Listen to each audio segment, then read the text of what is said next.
Dans le noir, plongé dans l'horreur.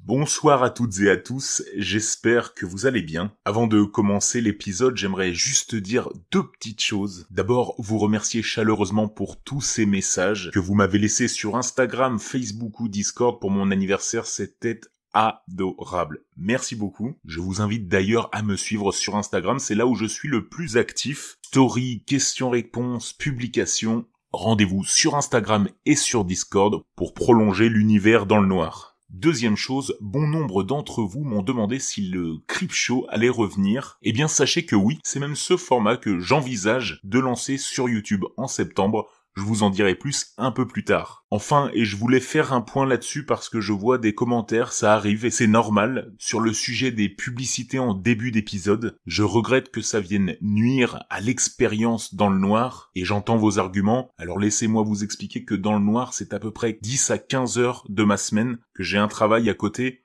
et bien que la passion reste intacte, autant que le lien que j'entretiens avec vous, là où certains pourront passer une soirée au restaurant, eh bien, moi, je devrais enregistrer un épisode, publier un post Instagram et TikTok, répondre sur Discord. Donc, croyez-moi, ça prend du temps, et ces publicités, ainsi que vos commentaires, sont des rétributions pour le travail que je fais chaque jour et qui me poussent à continuer cette cadence de 2 épisodes par semaine. Je suis sûr que vous comprendrez, et même si c'était pas le cas, on va tous se mettre d'accord en écoutant cet épisode. Passez une excellente soirée dans le noir.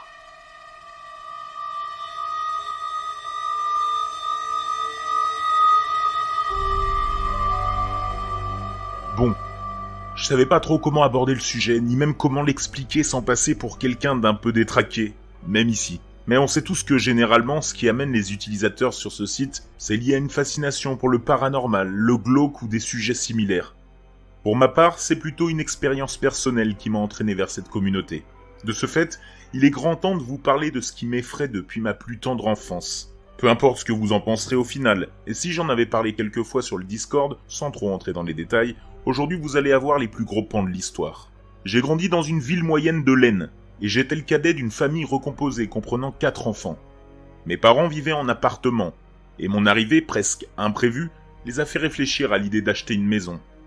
À peu près 1 an après ma naissance, nous avons déménagé dans une grande maison dans laquelle j'ai vécu tous mes souvenirs d'enfance, et où nous sommes restés jusqu'à mes 18 ans. Ce que je vais vous raconter, c'est mon expérience avec celle-ci, car il m'est arrivé des événements assez étranges que même aujourd'hui je n'arrive pas à expliquer. J'ai des dizaines d'histoires à raconter, mais je vais plutôt me concentrer sur 3 d'entre elles, qui se sont déroulées à l'étage. Pour faire simple, la maison avait un rez-de-chaussée constitué d'une cuisine, d'un garage, d'un salon-salle à manger, d'une salle de bain et de la chambre de mes parents, ainsi que d'un étage comprenant la mienne, une autre salle de bain, un couloir menant à la chambre de mon grand frère, et la chambre bleue.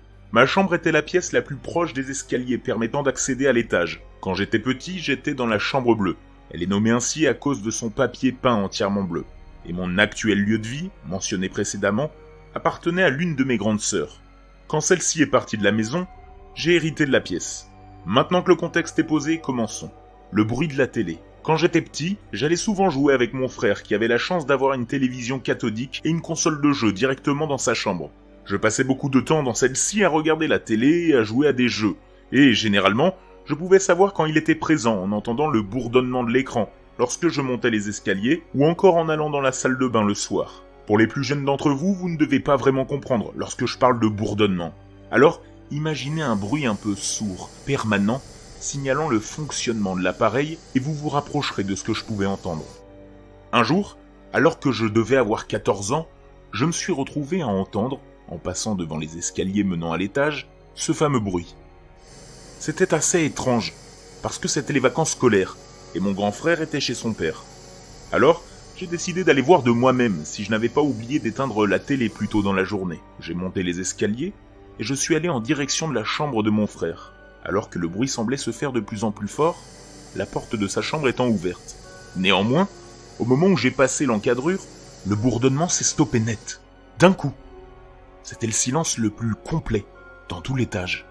Et bien sûr, la télévision était éteinte. C'était un bruit vraiment distinct, et je pense que ceux ayant vécu avec ce genre d'appareil, savent qu'on peut difficilement le confondre avec quoi que ce soit d'autre. En prime, en sortant de la chambre et en redescendant, j'ai très bien remarqué que le bruit avait disparu. C'est un événement assez marquant parce qu'au final, mon frère allait souvent chez son père. Et j'étais pas forcément au courant de tous ses déplacements durant cette période. De nombreuses fois, j'ai entendu le bruit. Et en y repensant, depuis ce jour, j'ai remarqué que je ne l'ai plus entendu aussi souvent qu'avant. Et beaucoup moins la nuit. La présence de la chambre bleue. Celle-là est plus étrange. Elle ne concerne pas forcément que moi, mais aussi ma mère. Même si je pense que c'était plus inconscient pour elle. Aussi, comme je l'ai expliqué plus tôt, la chambre bleue était ma chambre lorsque j'étais petit. Jusqu'à à peu près 3-4 ans. Ensuite, elle a surtout servi de débarras pour toutes les affaires de mes parents. Si j'en parle, c'est surtout à cause de son atmosphère très spécifique. Disons que c'était une pièce très spéciale, étant donné que le simple fait de m'y trouver me donnait des sueurs froides. Y être me rendait complètement parano, comme si des yeux me fixaient et une présence prolongée me garantissait des cauchemars. Le fait que la porte soit ouverte après la tombée de la nuit transformait le fond du couloir en un lieu terrifiant. C'était assez tabou d'en parler au sein de ma famille. En fait, je pensais être le seul à subir cette présence désagréable, jusqu'à ce que je remarque quelque chose d'étrange. Pendant très longtemps, ma mère, qui était un peu maniaque, se rendait au premier étage pour fermer tous les volets avant qu'il ne fasse nuit, entre 17h et 18h. C'était une tâche qui m'incombait en temps normal, mais pendant une longue période, ma mère s'est mise, sans vraiment prévenir, à le faire. À la seule exception près que chaque soir, elle fermait la porte de la chambre bleue à clé. C'était la seule des 4 pièces qu'elle fermait de cette façon, laissant même grandes ouvertes les portes de chacune des autres. Je ne lui ai jamais demandé pourquoi, mais au fond, je crois que la réponse n'aurait apporté que plus de questions. Le bruit du matelas. Cet événement est de loin sur le podium des plus traumatisants. C'est l'un de ceux qui reviennent le plus dans mon esprit quand je repense à mon ancienne maison, et sûrement celui qui me fait vous parler aujourd'hui. Je me rappelle que c'était un samedi. Je devais avoir 12 ou 13 ans.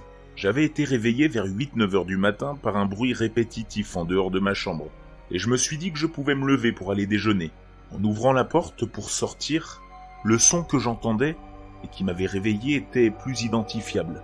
La porte de la chambre bleue et celle de mon frère étaient ouvertes, et je distinguais un crissement de matelas en provenance de cette dernière.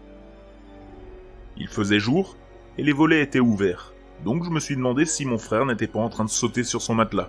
J'ai vraiment été tenté d'aller voir, mais au final je me suis fait une raison, et je suis allé déjeuner, en raisonnant qu'il m'expliquerait en me rejoignant. Je me rappelle avoir commencé à manger, et, une bonne dizaine de minutes plus tard, ma mère est venue me dire bonjour. Je lui ai alors demandé si mon frère était déjà venu déjeuner vu qu'il ne descendait visiblement pas, ce à quoi elle a répondu qu'il ne viendrait pas aujourd'hui, puisqu'il était chez son père. Encore aujourd'hui, en repensant à sa réponse complètement niaise, j'ai des sueurs froides. Le bruit venait sûrement de quelque chose étant sur son matelas. Ma mère fait des allergies en présence des animaux, alors j'ai grandi sans en avoir. Il m'arrive souvent de repenser à ce moment, et de me demander ce que j'aurais vu, ou ce qui me serait arrivé, si j'avais décidé d'aller dans la chambre pour voir ce qu'il se passait, plutôt que d'aller déjeuner. Je crois que si la curiosité ce jour-là m'avait fait craquer, je ne serais peut-être pas présent pour vous raconter cette histoire. Ou alors, peut-être que, comme à la télé, le bruit se serait arrêté en passant la porte. Si c'était à refaire, je redescendrais déjeuner. J'ai terminé avec ce petit témoignage, et j'ai vraiment trié ce que je voulais partager. J'ai encore 2-3 trucs à vous raconter. Alors rendez-vous la semaine prochaine pour la suite de mes aventures horrifiques.